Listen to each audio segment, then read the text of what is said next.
Welcome to your personalized deep dive. Always a pleasure to be diving in with you. You sent us a really interesting episode of Impact Quantum. Oh, yeah. Frank and Candace, they always have their fingers on the pulse. Absolutely. And they were talking about all the recent activity in quantum computing. It feels like every week there's a new breakthrough or a major announcement.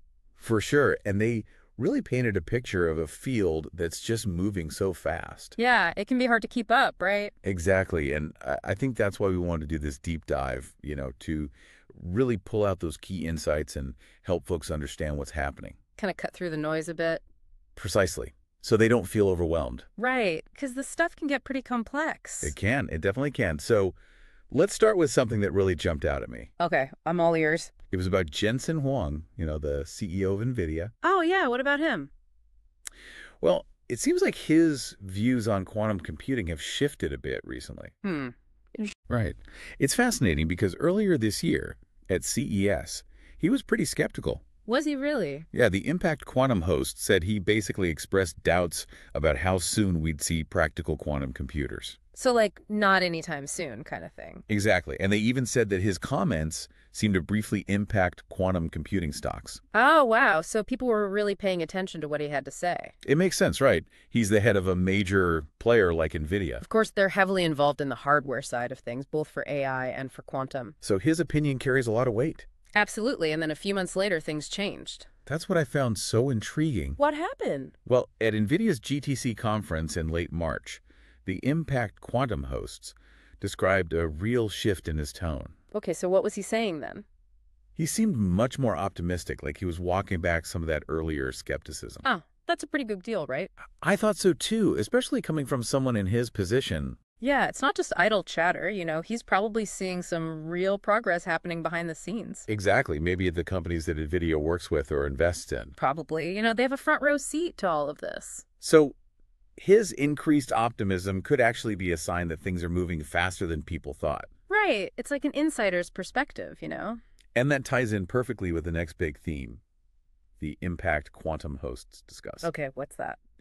It's the sheer amount of activity and innovation we've seen in quantum computing just in the first few months of this year. Yeah, no kidding. It's been pretty wild. They highlighted announcements and breakthroughs from all over the place: Germany, China, the US, the UK. It's a global effort now, that's for sure. And that, I think, is really telling. What do you mean? It shows that this isn't just a niche area anymore. Right. It's not just a few labs tinkering around. It's becoming a global priority with significant investment from governments and companies worldwide. And they mentioned some specific examples too, right? They did, which I found really helpful, like Google's work on error correction. Oh, yeah, with their Willow chip. Now, for someone like me who's not a quantum physicist, I'm not one either, but I find this stuff fascinating.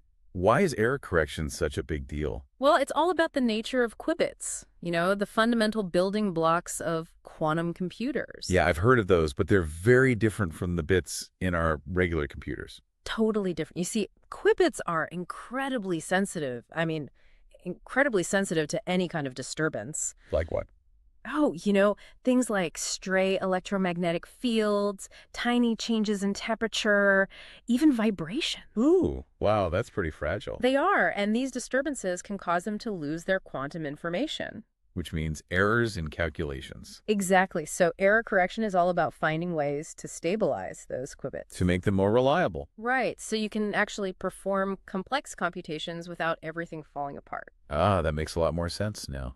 So Google's progress with Willow is a really big step in that direction. And they also brought up cryptography again, connecting it to their previous discussions about Condor and Cloudflare. Oh, yeah, that whole quantum apocalypse thing. It keeps coming up, the idea that quantum computers could crack our current encryption methods. It's a very real concern. There are algorithms like Shor's algorithm that could theoretically factor large numbers very quickly. And that's the basis for a lot of our encryption, right? Exactly. So if a powerful enough quantum computer could run Shor's algorithm, It could break our current encryption wide open. which would be a huge problem for everything from online banking to national security. No kidding. So the race is on to develop quantum-resistant cryptography. It's absolutely essential. And it's not just about the algorithms, is it? They also mentioned different ways to actually build a quantum computer. Right, like Sequantum's work in photonic quantum computing. Now, what's the difference between that and what, say, Google is doing? Well, photonic quantum computing uses light particles, photons, to encode and process quantum information. Okay, so it's the completely different approach. It is, and it has some potential advantages, particularly in terms of how long the qubits can maintain their quantum state. What's the technical term for that again? Coherence time. Right, coherence time. And photons are also really good at transmitting information over distances. Which could be important for building large-scale quantum networks. Interesting. And then there's D-Wave, which uses something called quantum annealing. Ah, yes, that's another interesting approach. Is that even considered quantum computing? It is, but it's a specific type. Okay, how so? Well, instead of trying to build a general-purpose quantum computer, quantum annealing focuses on solving optimization problems. Like finding the best solution out of a huge number of possibilities. Exactly, and it does that by leveraging quantum effects like tunneling. So it's still quantum, but it's a different kind of beast. I guess you could say that it really highlights the diversity within the field. Now, one thing that the ImpactQuantum host brought up that I found a little bit surprising was this tension between academia and the commercial side of quantum computing. Oh, yeah, they were talking about some backlash against certain announcements. And even some bitterness from the academic community. I can see why that might be happening. Why do you think that is? Well, I think it comes down to different priorities and timelines. How so? You see, in academia, there's a very strong emphasis on rigorous scientific validation. So peer review, making sure that the research is solid. Exactly, and that takes time. Whereas in the commercial world, there's more pressure to move quickly. To attract investment, to be seen as a leader. And sometimes that can lead to announcements that might be a little bit ahead of the science. Or maybe overstating the significance of a breakthrough. I think that's where some of the friction comes from. The ImpactQuantum hosts specifically mentioned Microsoft's announcement about their Mayor chip. Right, and how some academics were skeptical about just how big of a deal it really was. It's like they're saying, hold on, let's not get ahead of ourselves. It's a balancing act, right? Definitely, between fostering innovation and maintaining scientific integrity. And I think it's important to have both perspectives. Absolutely. So let's move on to something a little more concrete. Okay, sure. The ImpactQuantum hosts talk about JP Morgan Chase using quantum computers for a very specific purpose. What was that? Generating truly random numbers. That sounds pretty interesting. It is, because it gets to the heart of what makes quantum computers different. Okay, I'm intrigued. Tell me more. So you see, conventional computers can't actually generate truly random numbers. What do you mean? Don't they have random number generators? They do, but they're actually pseudo-random. What does that mean? It means they use algorithms to create a sequence of numbers that appears random. Okay, so it's not truly random, it's just designed to look that way. Exactly. But with a quantum computer, you can tap into the inherent randomness of quantum mechanics. Ah, so it's genuine randomness, not just an algorithm trying to mimic it? Precisely. And that has some very interesting implications for a company like JP Morgan Chase. How so? Well, they mentioned things like financial modeling and security. Oh, right. I can see where that would be important. In finance, they use something called Monte Carlo simulations. Which are basically ways to model risk and make predictions. And the accuracy of those simulations depends on having truly random inputs. I get it. So if you're using pseudo-random number... your results might be skewed. And on the security side... true randomness is essential for generating strong encryption keys. Which are much harder to crack. So it's a pretty big deal for JP Morgan Chase. And the ImpactQuantum hosts even speculated that this could give them a real edge in the financial sector. And maybe even push other institutions to start investing in quantum computing. It's like a competitive advantage in the making. Exactly. Which brings us to another point they made. What's that? The quantum computing ecosystem is really starting to mature. In what ways? Well, there are more and more dedicated events and conferences popping up. Like what? They mentioned GTC having a quantum day now. Yeah, that's a pretty big deal, right? And there are also conferences specifically focused on quantum computing. Like Quantum Days in Toronto, Quantum Tech in DC, i.e. Quantum Week. Exactly, and that shows that there's a growing community of people working in this field. It's becoming more established, more mainstream. And it's not just about the events. They also talked about physical hubs emerging. Like where? Places like Santa Barbara, Chicago, Boston, College Park in Maryland, even Boulder. It's interesting that it's spreading beyond the traditional tech hubs. It is. It shows that this is a truly global phenomenon. And it's not just companies, it's universities, too. Yeah, there's a lot of collaboration happening between academia and industry. Which is really important for driving innovation.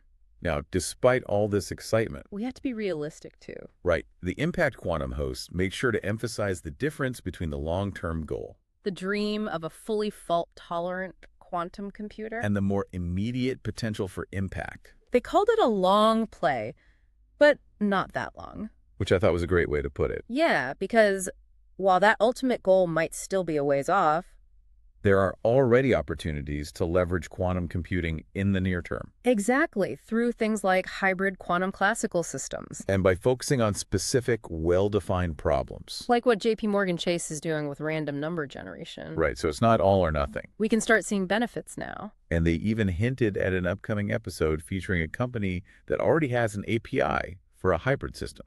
Oh, wow. So access to quantum computing power is becoming more readily available. It seems that way. And they also touched on the more practical side of things. Like what happens when we actually have these practical quantum computers? What they call day 2 operations. Thinking about maintenance, integration, all the real-world stuff. That's something we don't always talk about. But it's crucial, right? Absolutely. It's not just about building the machine. It's about making it work reliably. And making it accessible to people who can actually use it.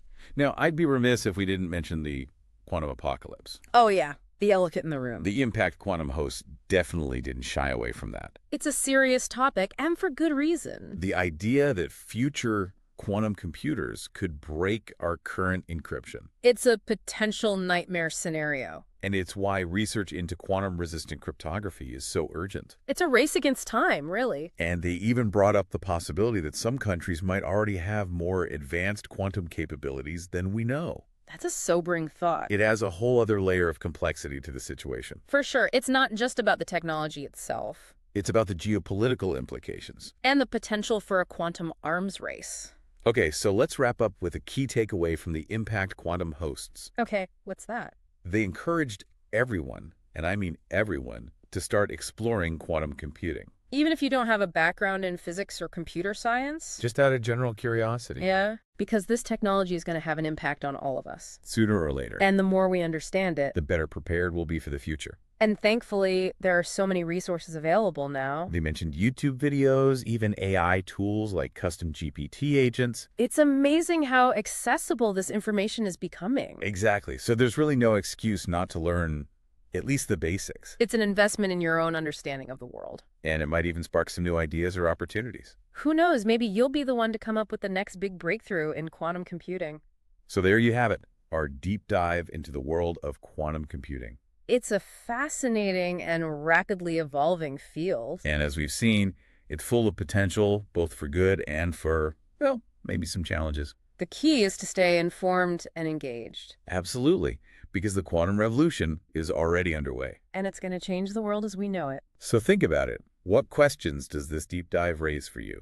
What areas of quantum computing seem particularly interesting or relevant to your own life or work?